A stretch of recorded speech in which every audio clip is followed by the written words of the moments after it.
Paizo has recently released a new supplement called the Starship Operations Manual. We're going to talk about it. I'm going to tell you what I like about it. I'm going to tell you what I don't like about it. And then I'm going to tell you if you should add it to your collection. Let's get into it.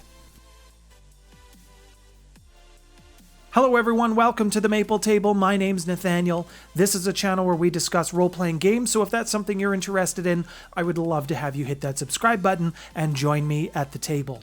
Are you one of those people who really enjoyed Starship Combat when it came to Starfinder, or was it something that you struggled with?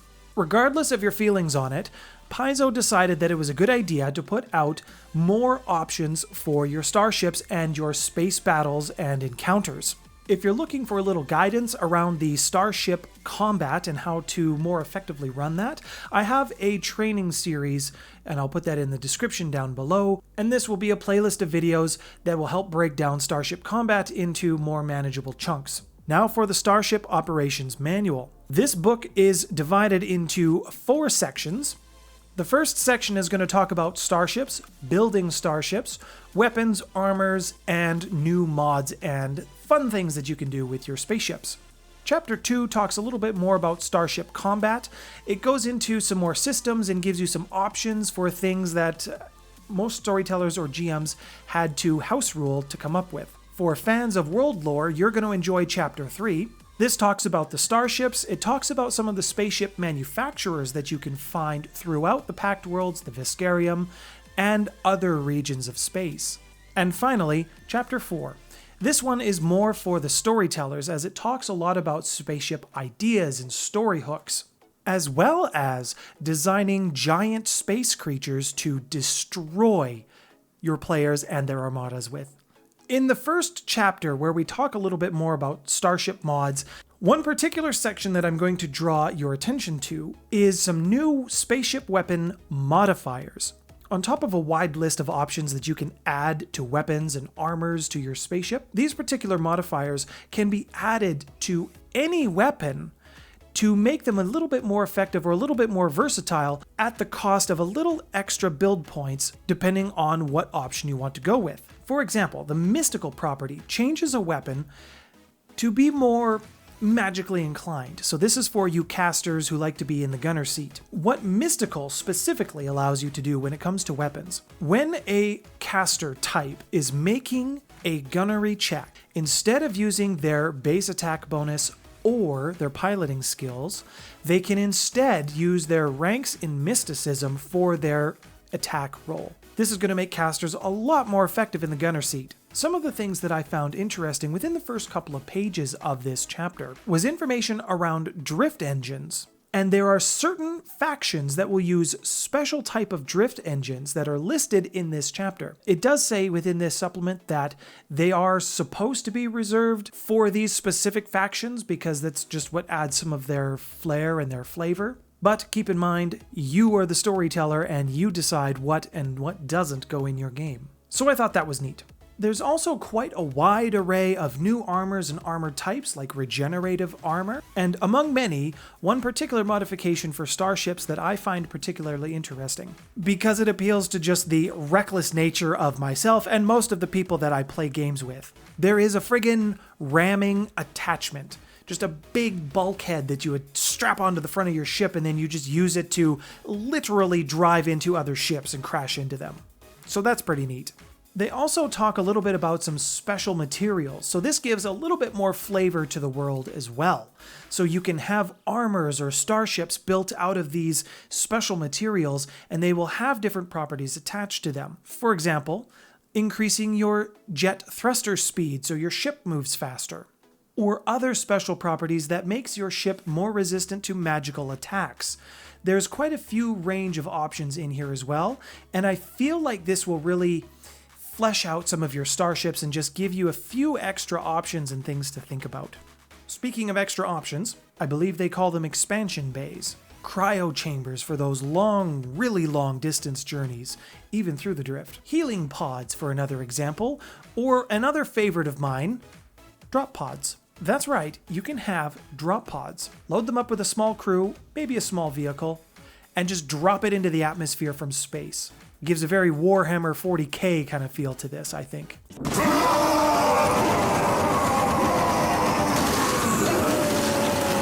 There's also the consciousness uplink, which allows a user to directly interface with the starship to basically control it from the inside. It's a little dangerous, but I like it.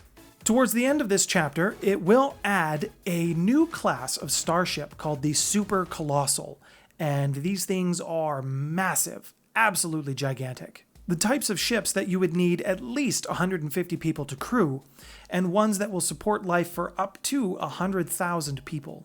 If you were looking for more options for your spaceship, Chapter 1 has you covered. Chapter 2 will give you more options around space combat.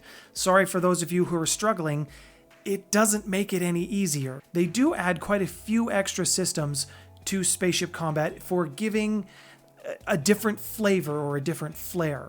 If you really wanted to get into some of the space pirates, you can have anchoring weapons. So they're like a weapon that fires and attaches to your enemy ship, and then you pull it closer and then you get into boarding. And there's also some rules for boarding, so you don't have to make those up anymore as the storyteller.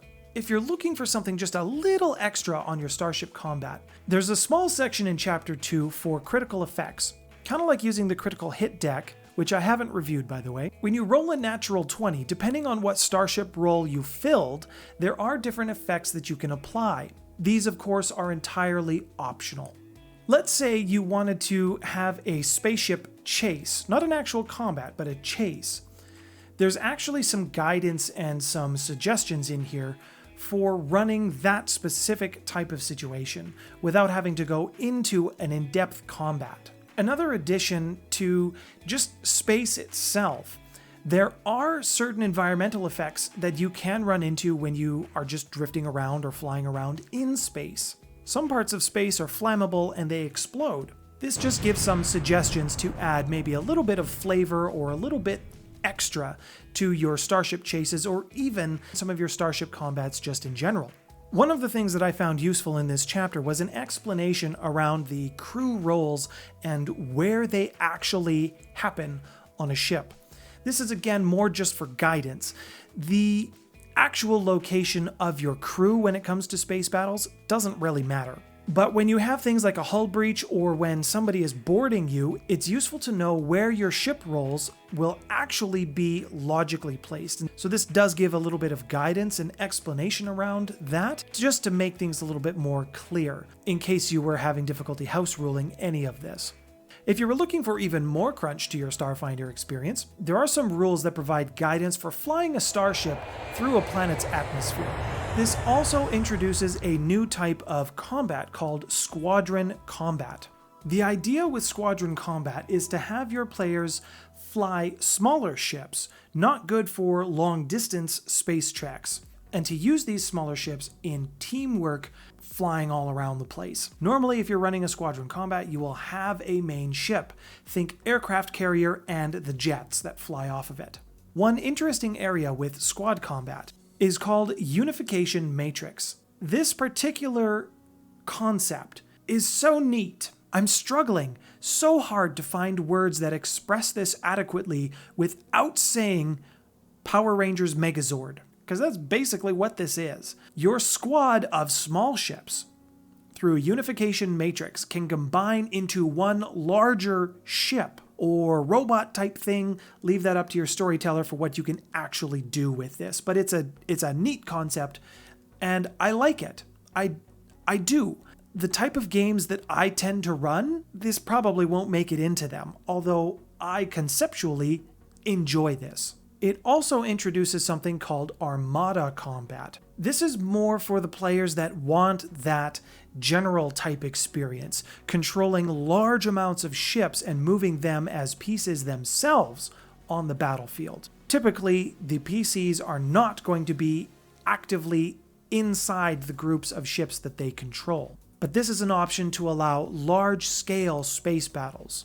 I feel that this is a fun addition to the game because it basically changes space combat in its entirety and removes the PCs from it, at least from being actively involved in the spaceship side of things. When it comes to Armada Combat, I like it as an addition.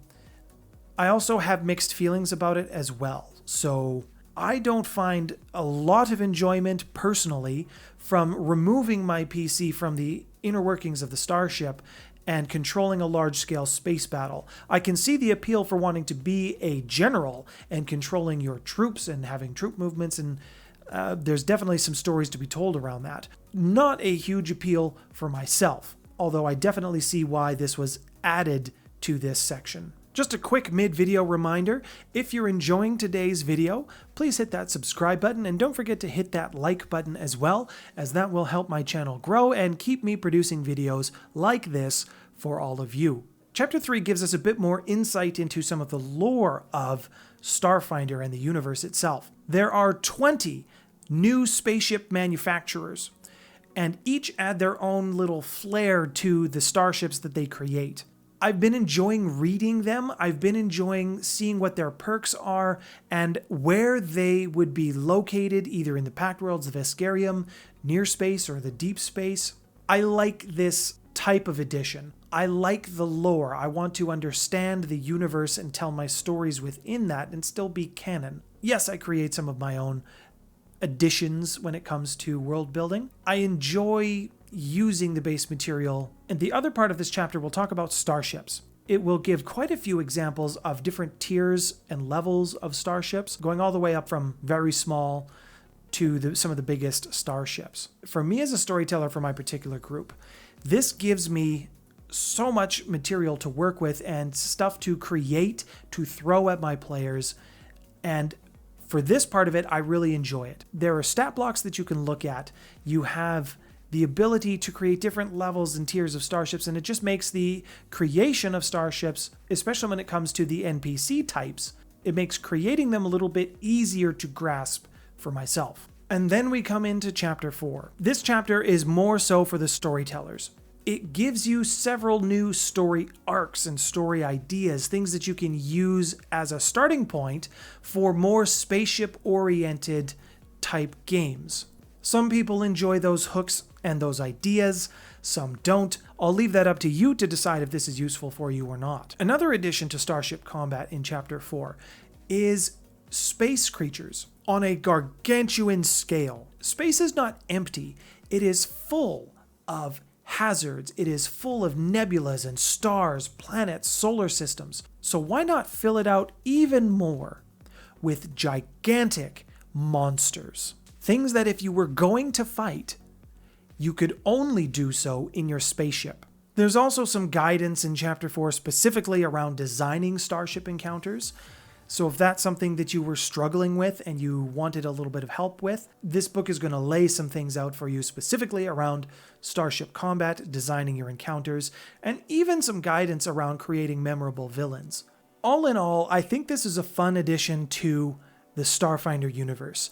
To me, when you read about the history and why some things are the way that they are, especially with churches using a specific warp drive in all of their ships, or warp gates you can find that are abandoned because they folded space too many times that the area around it is becoming destroyed and opening a new dimension or opening into another dimension. It's things like this that I am personally looking for, because I enjoy taking the world lore that exists and making stories out of it. I've had a few people tell me I shouldn't be so reliant on the game producers to produce everything for me, and to that I would agree.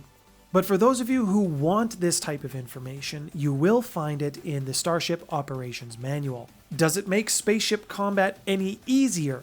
No, it doesn't. It adds quite a bit of crunch. So it's already adding a little more complication to a already not well understood system. I know some players avoid Starship Combat entirely.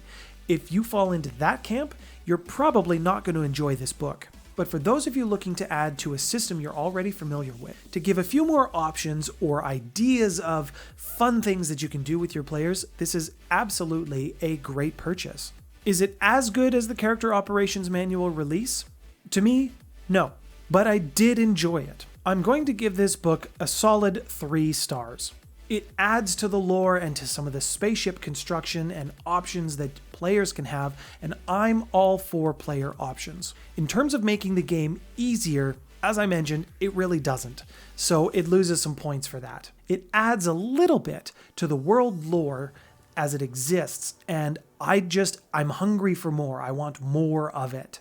And I know that wasn't the purpose for this particular supplement, but that still doesn't change the fact that I want more of it. There's some other fun ideas that they've tried to throw into this system. I don't know how well they will actually work in practice, as I have not been able to experiment with them with my players yet. The idea of having a giant transformer, that's just so cool. I like that. But again, it adds another layer of complexity to a system that's already not that well understood. And to me, the same sort of thing with the Armada Combat. It's cool. You want to have those giant Star Wars moments where you have thousands of ships battling it out in space. Not everybody's going to want that in their game though. But you can tell Paizo had a lot of fun in creating this because it has soul and it comes through the pages. So for that, great job Paizo. Up on the screen now, you will see a Starfinder playlist that I think you might enjoy. YouTube will have also made a recommendation for you as well. Please don't forget to subscribe and hit that like button if you enjoyed today's video. My name's Nathaniel. You've been watching The Maple Table. Thanks for stopping by, everyone.